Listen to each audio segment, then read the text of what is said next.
I died in one of the most beautiful places on earth, but instead of darkness, I fell into a light so overwhelming it made everything I had ever known feel meaningless.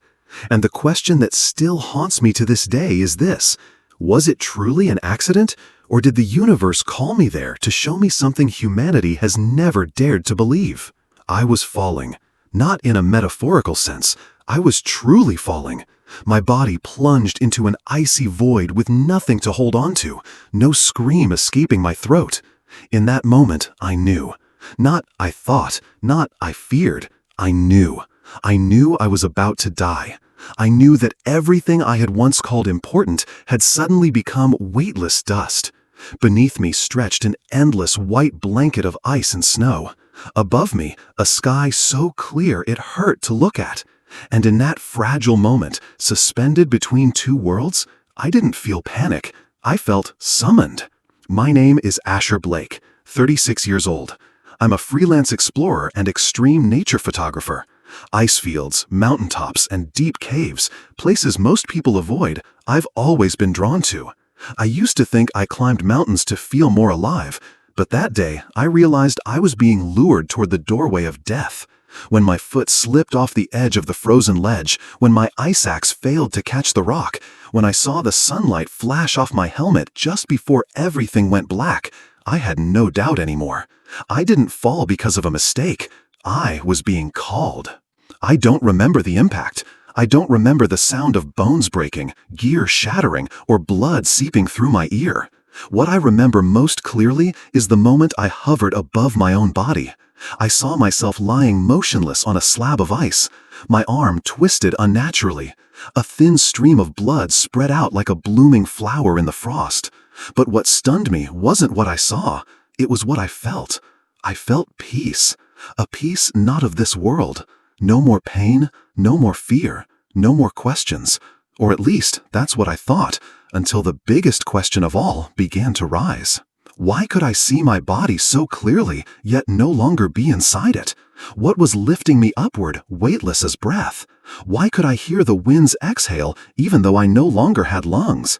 And if I were no longer this body, then what was I? Before I could form an answer, I was pulled into a radiant stream of light. Not the kind of light that hurts your eyes, but the kind that explodes your heart wide open. This light didn't just illuminate the space around me, it illuminated me. Every memory, every emotion, every mistake stood naked before it, like a child caught in a lie. I couldn't hide anything. Yet strangely, I wasn't judged. I was simply seen. And in that place, where the light wrapped around me like a mother's arms that offer no scolding, only presence, I knew something I had never truly known before. I had never been alone. I had simply never been still enough to hear the voice calling from within. So, what was this light? Why did it know everything about me? And was this where I would remain, or just the beginning of something even greater than death? I thought I had reached the end, but death, I learned, was only the first doorway, and what waited beyond it was unlike anything humanity has ever imagined. I drifted, not flying, not walking, but moving strangely, as if my thoughts themselves were propelling me. I didn't feel heavy, nor did I feel light. I just knew I was being led, though I didn't know by whom or to where. And even though I had never believed in angels or the afterlife, in that moment, I had no doubt. I simply remained still and allowed myself to be carried. The light around me was unlike anything I had ever seen. It wasn't just white. It was a fusion of illumination and emotion. Each wave of light carried its own feeling, like sorrow, peace, longing, or forgiveness. I couldn't see the sun, yet everything glowed. I couldn't hear any sound, but I felt the silence pulsing like a quiet symphony conducted by a mind that did not need words. Then I became aware of a presence. It had no clear shape, no face, no hands or feet, but its presence was so powerful that I couldn't look away. It didn't speak, but I understood everything. It was as if a direct connection had been made between my consciousness and something far beyond human intellect. I wasn't judged, I wasn't scolded, I wasn't forced to kneel or confess, but I felt illuminated. Every dark place within me seemed to unfold like layers of shadow being brought into the light. Greed, selfishness, the moments I turned away from those who needed me most, the things I thought I had forgotten. And yet this presence remained, tender beyond words. It didn't reject me, didn't withdraw. It simply stayed. And in that moment, I saw something I had never dared admit before. I had lived shallowly. I had lived to collect, to prove, to be acknowledged. But I had never stopped to understand myself, to understand those I had unintentionally hurt, to understand what wound inside me made me keep running without knowing what I was fleeing. I suddenly remembered my mother, who passed away when I was a teenager. I remembered the hug I refused out of embarrassment. I remembered the way she called my name and how I ignored her because I was busy on a call. And right then, I asked myself, if I could relive just one moment, which one would I choose? And what about you? If you could relive one moment from your past, what would it be? And why does it still make your eyes well up even now? I didn't have time to answer, because at that very moment, the presence of light began to move. Not away from me, but deeper. It was leading me into a space where time no longer existed, and truth began to reveal itself layer by layer, like a lotus flower opening in the soul. I thought I had seen everything, but that light had only been a prelude. What I was about to witness was how the universe truly works, and why even the smallest act we make can ripple across 1,000 years. I didn't know where I was heading, but I could feel it. The gentle light was gone. The peaceful silence had faded. There was no more floating, no more ascension. It was a pull, dragging me downward, deep and undeniable. No one warned me, but I knew I was about to face something no earthly language could ever prepare you for. A life review. Not just watching my life unfold, but experiencing it through the hearts of those I had touched, hurt, or ignored. I saw a 16-year-old girl, Emma, a classmate I once mocked in front of everyone just to get a laugh. Back then, I thought I was being funny, but now I wasn't myself. I became Emma. I felt her humiliation like needles under the skin. I felt her heart sink as the laughter echoed through her chest. I saw her cry into her pillow that night, whispering a wish to never wake up. I had forgotten that moment, but my soul hadn't. I saw my father, rough around the edges, quiet, quick to anger. But this time, I didn't see a hard man. I saw his worry the night I dropped out to climb mountains. I saw him pacing the hallway, staring through the crack in my door because he didn't know how to say, "I love you" with words. I used to think he didn't care. I was wrong. I just never stayed still long enough to look deeper. I saw the woman I once loved, the one I let slip away. I heard the disappointment in her unspoken words. I felt the weight of her "I'm fine" that wasn't fine at all. I felt the way her hugs cooled over time because I was too busy chasing a dream called freedom. I always believed I was the lonely one, but maybe I never stopped long enough to truly love someone all the way. I wanted to cry, but there were no tears in this place. Only raw emotion, uncovered and unfiltered. No excuses, no defenses, just the truth. And truth, I realized, is never gentle. Have you ever wondered what it would feel like if someone could watch your life not through your story, but through what they felt standing next to you? Would you be brave enough to sit through that film? I wasn't, but I couldn't stop. The deeper I went, the clearer it became. Nothing we do is ever small. Every look we give, every word we speak, every time we turn away, they all leave fingerprints on someone else's soul. And those prints last longer than we realize. I thought I was reviewing memories, but what I was doing was learning how to be human again. And the next lesson was waiting, not in a book, but in the pulse of energy I had once sent out into the world. When the life review came to an end, the light around me began to shift. It didn't dim, quite the opposite. It became so brilliant that every human idea of light suddenly felt crude and limited.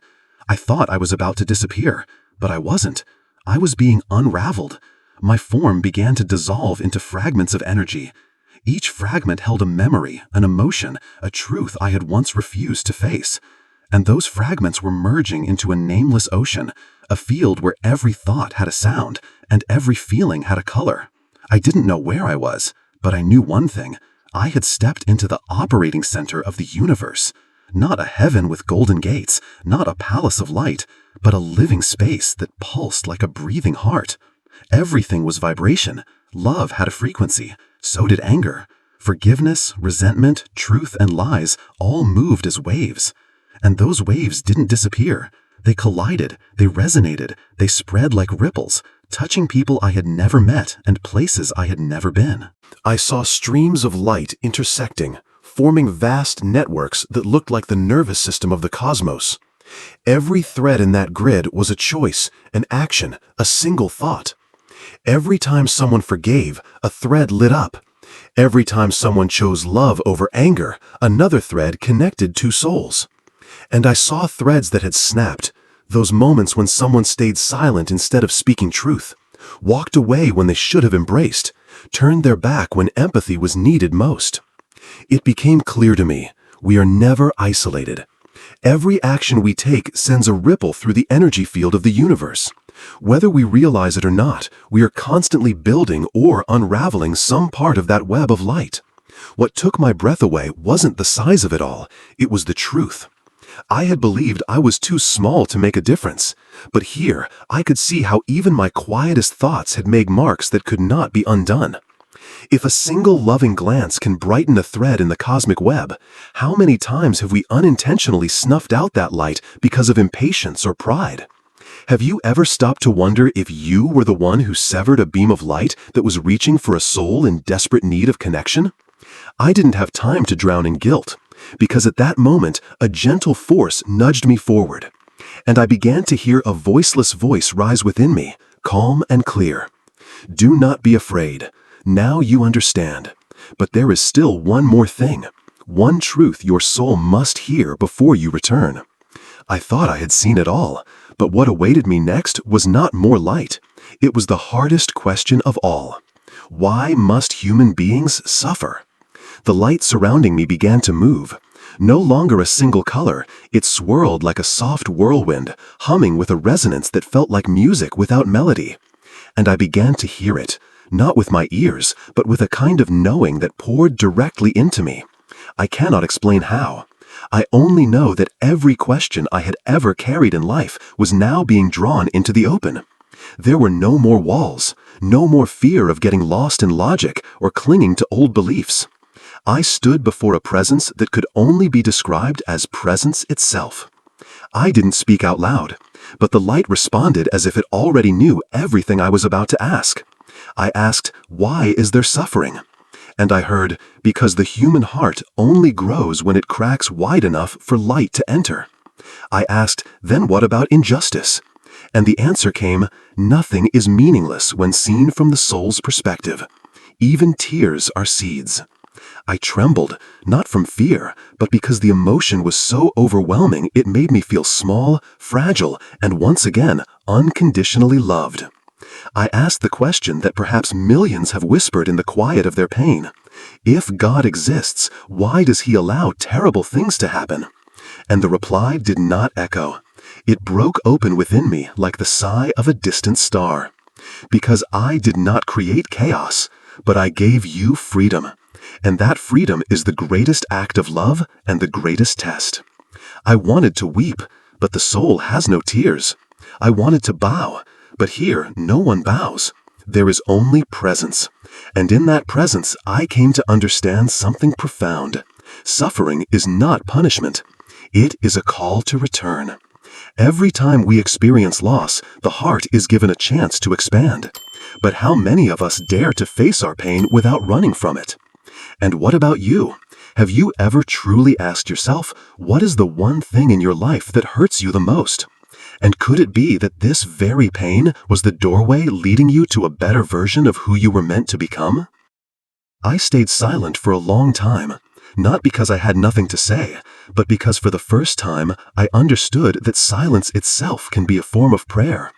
Then the light asked me, now that you have seen, now that you understand, what do you choose?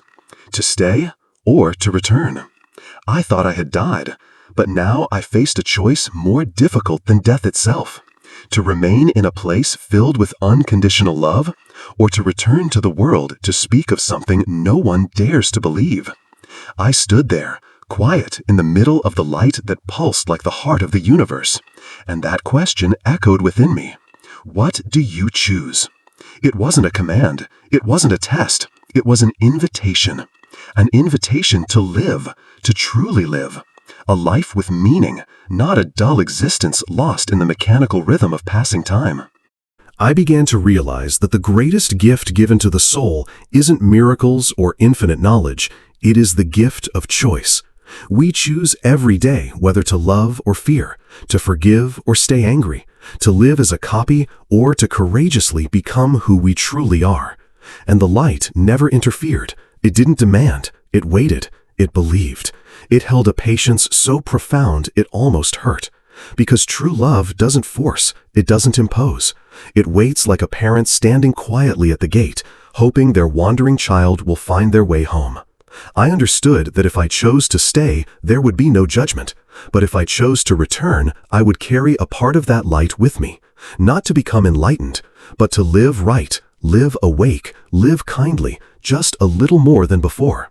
And sometimes, all it takes is one person living honestly to awaken something in a whole community, like a single drop of water falling at just the right time and place, creating ripples that stretch across the shore. Have you ever wondered if you were given one more chance to come back from death, how would you live differently than you did yesterday? I never thought I was important enough to change anything, but in that place, I saw it. Every soul is a river. It can either flow into the ocean or dry up in a barren field. Which way it flows depends on the choice we make. I made mine, and the journey back began. I stood at the final threshold. There was no door, no wall, just a misty line between perfect light and a voiceless invitation. I could have stayed. Nobody, no burden, no mistakes left to mend, only a stillness as peaceful as a mother's embrace on a winter night. But I also knew that on the other side, in the human world, there were still pieces of souls like I once was, drifting, lost, carrying nameless sorrow without knowing why they ached, why they felt empty, confused, overwhelmed by choices they never fully understood. The being of light asked me again, not in words, but with a gaze that pierced the root of my soul. Do you want to go back? And strangely, in that moment, I didn't see visions of beauty. I saw my aging father sitting silently by a window. I saw my former partner still keeping the old photo I once took. I saw the boy I had ignored on the street because I thought I was too busy. I saw hundreds of souls in pain, not knowing what was hurting them. I knew I couldn't save the world, but I knew I could tell what I had seen. I wasn't chosen to be a prophet. I was simply given a truth that humanity had long sensed but never dared to believe. I nodded, and with that single choice, I felt myself pulled back. Not gently, not peacefully, but like my soul had been flung through a tear in time, hurtling back into the sharp beeping of machines and the blinding light of a hospital room. I opened my eyes, in pain, shattered, but alive. The only question echoing in my mind was this: how could I describe what no one had seen? How could I tell a story that not even language could contain? And what about you? If you were me, if you had seen how the universe truly works, if you understood that every action carries a frequency, that love is the only thing that never dies, would you keep it to yourself? Or would you stand in a world full of doubt and say, I have seen. I have come back, but I am no longer the person I once was. The first thing I need to share is not just a story. It is a message that has waited thousands of years to be heard. Returning is not the end of a journey. It is the beginning of an entirely new life, where every breath carries fresh awareness. I no longer see people as I did before. Each person I meet looks to me like a soul struggling inside a borrowed body. Some appear strong on the outside, but are children who were never held long enough. Others laugh out loud each day, yet fall asleep beside an unnamed emptiness. I no longer judge anyone because I understand that every soul carries a homesickness it cannot name, a longing for a source the physical world has taught us to forget. I realize I was not chosen to tell this story because I am special. I was chosen because you, the one listening, may have been to that place yourself and simply forgotten. Your soul may have touched that same light in a dream, in a moment of crisis, or an invisible brush with the extraordinary hidden inside an ordinary day. You have felt it. You have questioned this world. You have asked, could there be something more? The answer is yes. I did not return to teach anyone anything. I came back only to say, you are not crazy. You are not lost. You are awakening. And awakening always arrives with loneliness. Do not be afraid. That loneliness is the first sign you are about to touch the truth. Have you ever felt you don't belong here, even while living among the crowd?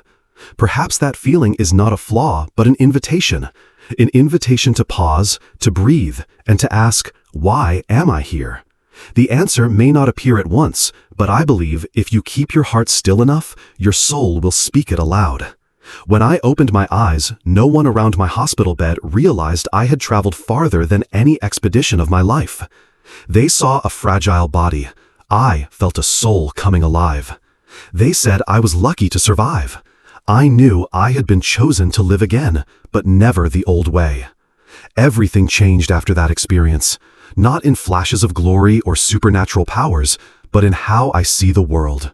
I no longer rush. I no longer stay angry.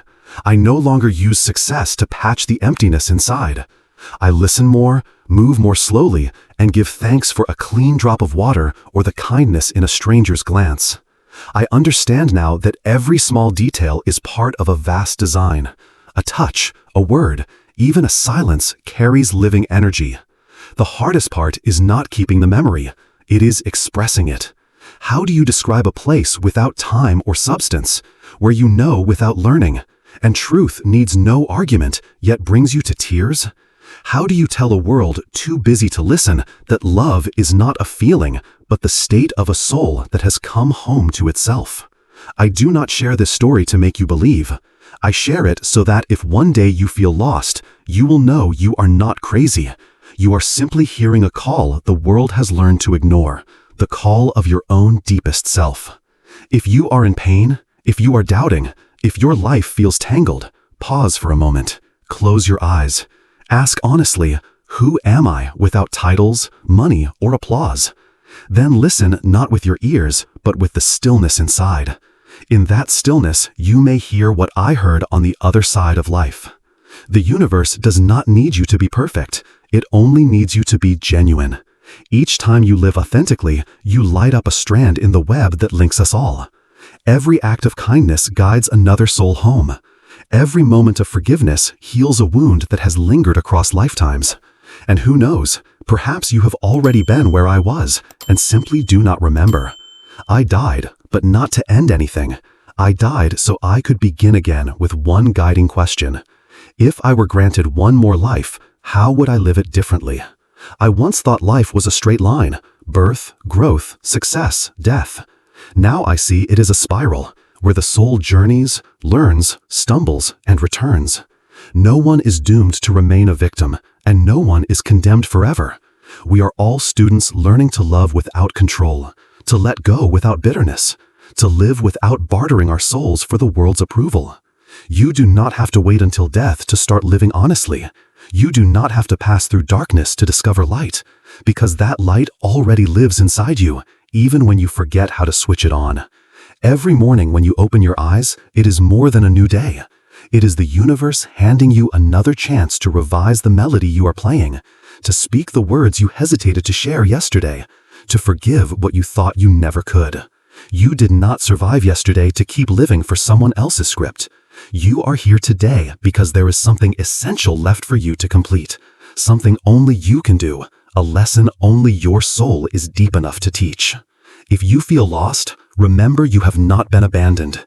You are simply being led along a longer path so you can see what the straight road never shows, that you are the miracle you once searched for in distant places. In the end, I am no longer afraid of dying. What I fear is a life that never truly begins. And I hope you will not need a near-death experience as I did before you decide to live with eyes wide open, heart softened, and soul awake. Are you ready to live authentically? Because the universe is still waiting for you to remember why you were sent here in the first place.